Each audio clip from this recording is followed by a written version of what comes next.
Look at the modern refrigerator. Inside the crisper drawer lies a bag of triple-washed organic spinach. The plastic bag is sweating. The leaves are already beginning to weep, turning into a dark green sludge. This bag cost $5. This bag traveled 2,000 miles. And in 48 hours, the contents of this bag will be inedible garbage. The modern consumer accepts this rot as the price of health.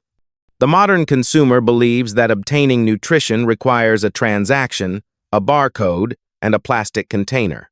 The modern consumer is wrong.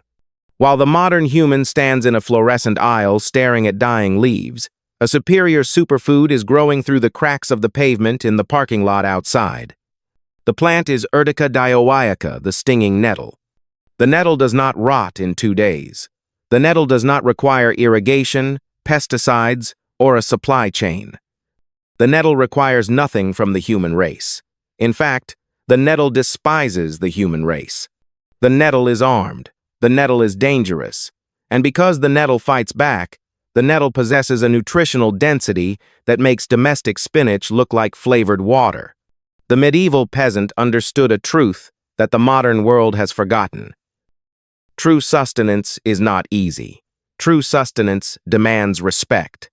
For centuries, the stinging nettle was the first green of spring, the starvation food that ended the winter hunger gap. The peasant did not see a weed. The peasant saw iron. The peasant saw protein. The peasant saw free medicine. But the modern world fears pain more than the modern world fears malnutrition. Because the nettle stings, civilization paved over the nettle. Civilization replaced the warrior plant with Spinach oleracea, a weak, docile, genetically diluted crop that has been bred for leaf size rather than nutrient density. This substitution was not an accident. This substitution was a calculated trade-off between convenience and vitality. The agricultural industry cannot patent a plant that grows in a ditch. The grocery store cannot sell a vegetable that attacks the customer. So, the system declared the nettle a weed. The system sprayed herbicides to kill the free food, to make room for the expensive food. The result is a population that is overfed but undernourished, eating leaves that are little more than cellulose and water, while the cure for anemia and fatigue grows ignored in the backyard. Consider the biological absurdity of the situation. The modern diet relies on crops that are on life support. Domestic spinach faints if the sun is too hot. Domestic spinach dies if the water is too scarce. Domestic spinach is eaten by every insect because domestic spinach has no defenses.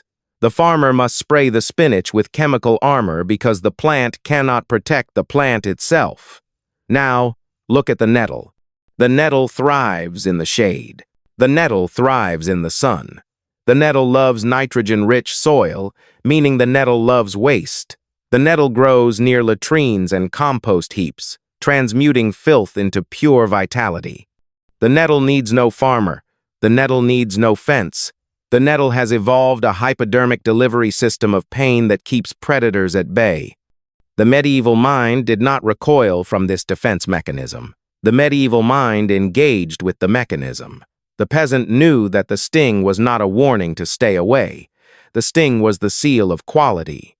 The sting meant the plant was alive, potent, and full of the very chemicals that, when processed correctly, would flush the kidneys and build the blood. The modern world wants the reward without the work. The modern world wants the superfood smoothie without the risk of a blister. But nature dictates that value is proportional to difficulty. The spinach is easy, and the spinach is weak. The nettle is difficult, and the nettle is strong.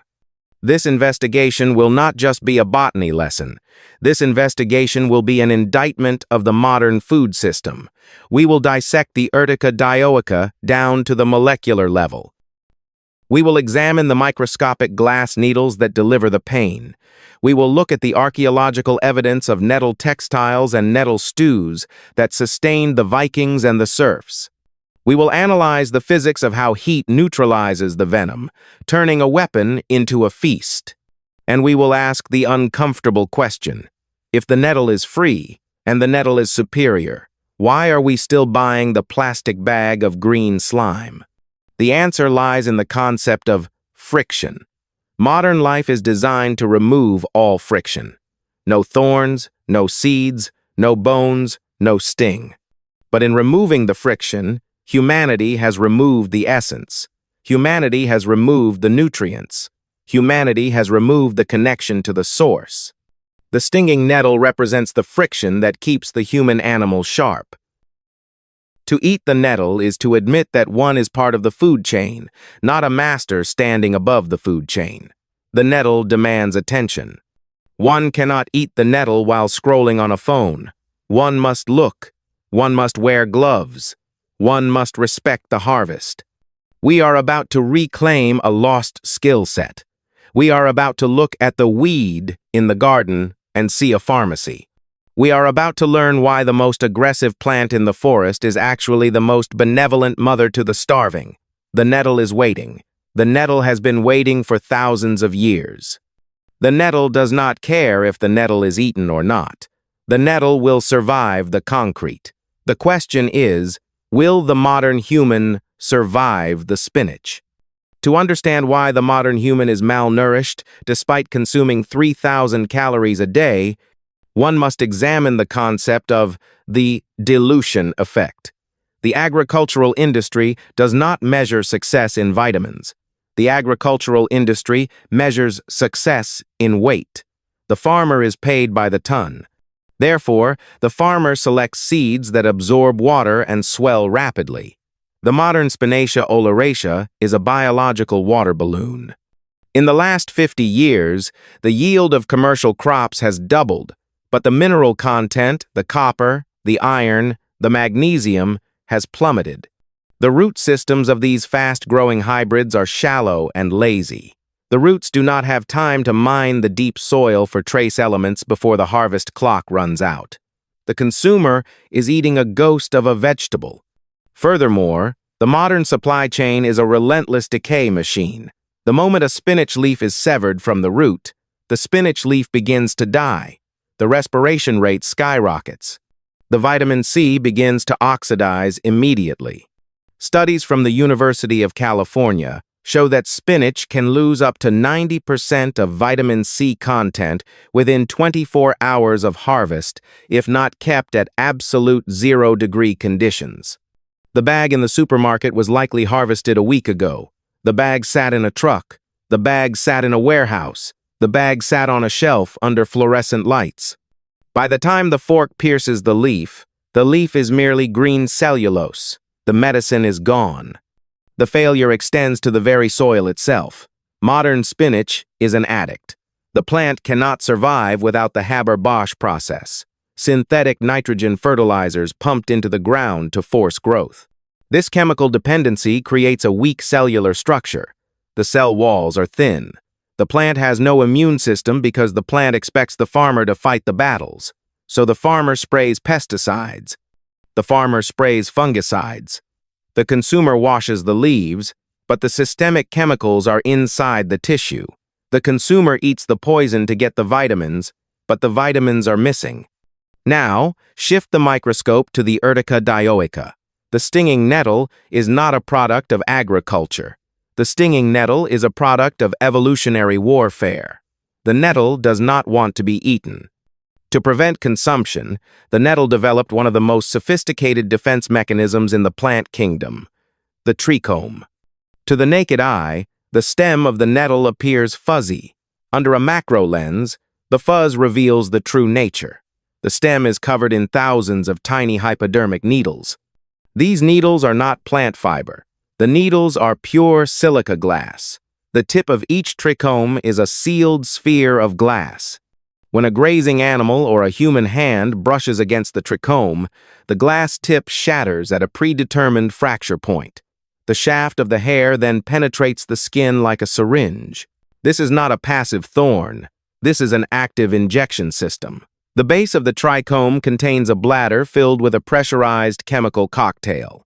The moment the glass penetrates the dermis, the bladder squeezes. The nettle injects formic acid, the same burning compound found in the bite of a red ant. The nettle injects histamine, the chemical that triggers the body's inflammatory response. The nettle injects acetylcholine, a powerful neurotransmitter that shocks the nervous system. The result is instant, burning pain. The message is clear: do not touch. The genius of the medieval peasant was not in avoiding this pain, but in deconstructing the pain. The peasant understood the physics of the trichome. The weapon is mechanical. The weapon depends on the structural integrity of the silica glass and the protein structure of the venom. If the structure is broken, the weapon becomes food. There are two primary methods to disarm the nettle, and both rely on simple physical laws. The first method is thermal shock. The chemicals formic acid and histamine are heat labile. The proteins denature rapidly when exposed to temperatures above 60 degrees Celsius. When the nettle is dropped into boiling water, the reaction is instantaneous. The pressure in the silica needles collapses. The venom cooks into harmless compounds. The sting vanishes in seconds, leaving behind a dark emerald-green biomass that smells of iron and the sea. The second method is mechanical destruction. The medieval survivalist did not always have a boiling pot. Sometimes, the survivalist simply crushed the plant. By rolling the leaves vigorously or pounding the leaves with a stone, the glass needles are shattered before the needles can enter the skin. Once the silica structure is pulverized, the nettle is safe to consume raw. This technique requires courage and thick calluses, a feature common to the medieval hand but absent in the modern hand. The investigation reveals a stark contrast. The modern spinach leaf is a passive, dying entity that offers little resistance and little reward. The stinging nettle is a biological fortress, fortified with glass and acid to protect a treasure trove of nutrients. The nettle protects the nutrients because the nutrients are valuable to the plant. The plant fights to keep the hoard. The modern human simply needs the knowledge to breach the walls. The weed is only a weed because the modern human has forgotten the siege tactics required to harvest the crop. The grocery store offers the path of least resistance. The forest offers the path of greatest return. The skepticism of the modern mind demands data. The modern mind trusts a spreadsheet more than the modern mind trusts a tradition. So, let us examine the spreadsheet. When the Urtica dioica is subjected to chromatographic analysis, the results are embarrassing for the modern agricultural industry. According to data compiled by the USDA and independent nutritional journals, the stinging nettle is not merely a vegetable. The stinging nettle is a natural multivitamin complex. Compare the weed against the supermarket champion, spinach. In terms of calcium, the mineral required for bone density, the nettle outperforms spinach by a factor of 4. In terms of magnesium, the nettle wins, but the true victory lies in iron. Anemia was the curse of the medieval world, and anemia is the silent epidemic of the modern world. Spinach contains iron, but the iron in spinach is bound by oxalic acid, making the iron difficult for the human body to absorb.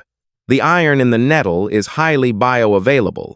When the medieval peasant ate the black soup of boiled nettles, the peasant was consuming a blood-building elixir that rivaled red meat. Furthermore, the protein content of the dried nettle leaf can reach up to 25% by weight. This is green meat. For a population that could not afford beef or pork, the nettle provided the amino acids necessary to build muscle and repair tissue. The modern vegan spends a fortune on processed pea protein powder. The medieval serf walked into the woods and harvested superior protein for free. History provides the clinical trials that modern science is too profitable to conduct. Look to the Romans. The Roman legions, marching north into the cold dampness of Britain, suffered from rheumatism and arthritis. The Roman soldier did not have ibuprofen. The Roman soldier had urtication. This practice involved intentionally flogging the paralyzed or painful limb with fresh, stinging nettles. The logic seems barbaric to the sanitized modern observer, but the physiology is sound. The injection of histamine and formic acid triggers an explosive rush of blood to the area. The localized inflammation warms the joint and blocks the pain signals from the deeper nerves.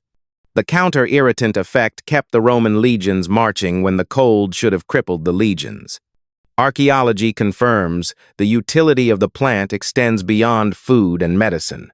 In the Bronze Age burial sites of Vold-Tofte, Denmark, archaeologists discovered textiles wrapped around cremated remains. The textiles were not linen, the textiles were not wool, the textiles were woven from nettle fiber. During the First World War, when the British blockade cut off the supply of cotton to Germany, the German Empire reverted to the medieval way. The German army harvested tons of nettles to weave uniforms and sandbags. The nettle fiber is hollow, providing insulation similar to wool. Yet the nettle fiber is stronger than cotton. The modern world sees a weed. The ancient world saw a warehouse of food, medicine, and clothing, all growing from a single root system. Knowledge without execution is merely trivia. To reclaim the independence of the medieval survivor, one must step out of the supermarket and into the wild. The first step is identification. The Urtica dioica is easy to recognize, for the plant adheres to a strict geometry. The stem is square, not round. The leaves grow in opposite pairs, one pair facing north-south, the next pair facing east-west. The edges of the leaves are serrated like a saw blade. And, of course, the stem is covered in the telltale hairs. The harvest requires a specific protocol. The modern human will instinctively grab the plant timidly. This is a mistake. To touch the nettle lightly is to trigger the sting. The tips of the silica needles are fragile. A light brush breaks the tips and injects the venom. The craftsman's grasp is firm and decisive. If one pinches the leaf hard, folding the leaf in the direction of the hairs, the needles are crushed flat against the stem before the needles can penetrate. However, for the beginner, leather gloves are the only requirement. A pair of gloves turns a minefield into a buffet. The optimal time to harvest is early spring, when the shoots are under a foot tall. This is when the concentration of nutrients is highest and the texture is most tender. The harvester should take only the top 4 to 6 leaves the meristematic growth. This triggers the plant to branch out, creating more food for later. The nettle is a renewable resource that rewards predation with multiplication. Preparation is the final alchemy. The goal is to destroy the silica. The simplest method is the blanch. Bring a pot of water to a rolling boil. Drop the nettles in. Count to 60. In that 1 minute, the nettle collapses. The water turns a deep, magical green, a tea rich in kidney-cleansing minerals. The leaves, now harmless, can be chopped and used exactly like spinach. But unlike spinach, the nettle does not dissolve into slime. The nettle keeps a texture, a tooth. The flavor is complex, earthy, nutty, with a hint of cucumber and the sea. This is the taste of wildness. For the true survivalist, there is preservation. Spinach rots. Nettle dries. The medieval wife would hang bundles of nettles in the rafters. Once bone dry, the leaves crumble into a powder.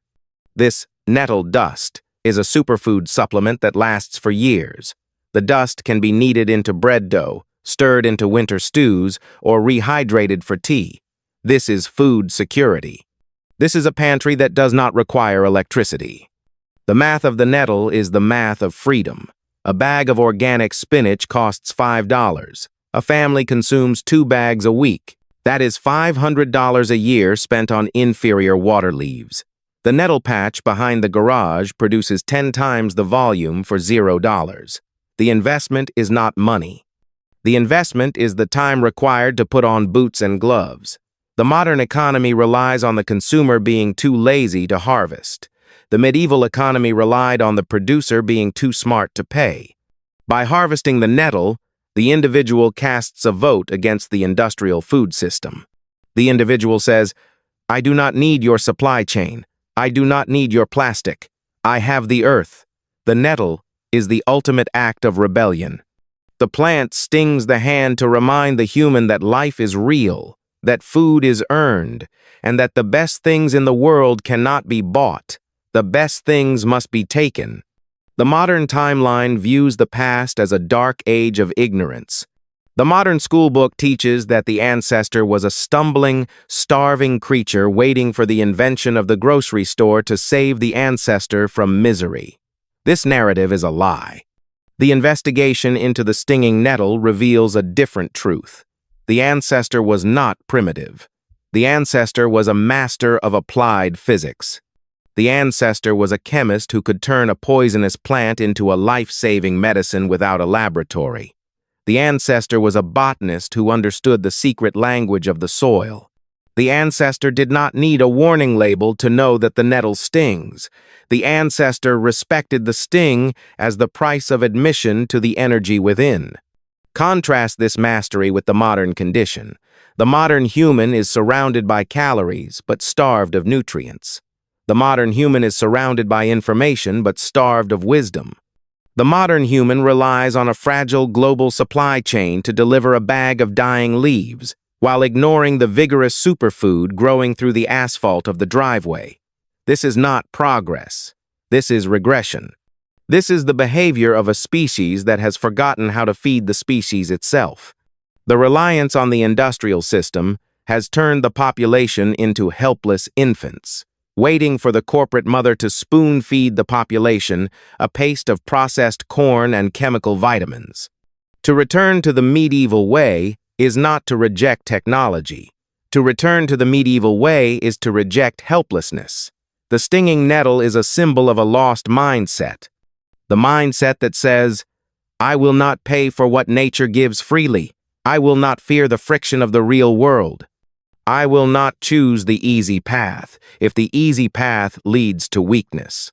The nettle demands that the harvester be present. The nettle demands that the harvester be skilled.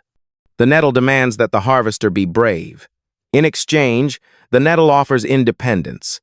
Every time the modern individual steps past the manicured lawn and reaches into the wild tangle of the forest margin, a small revolution occurs. The individual ceases to be a consumer, a passive mouth at the end of a conveyor belt. The individual becomes a craftsman, an active participant in the cycle of life.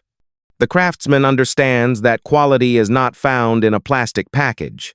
Quality is found in the soil. Quality is found in the struggle. Quality is found in the sting. The next time the hunger comes, do not drive to the supermarket. Walk to the edge of the woods. Look for the serrated leaf. Look for the square stem. Look for the plant that fights back. Put on the gloves. Harvest the wildness. Boil the pot. Eat the energy that the earth intended for the strong. The spinach is for the sheep. The nettle is for the wolf. The choice is yours.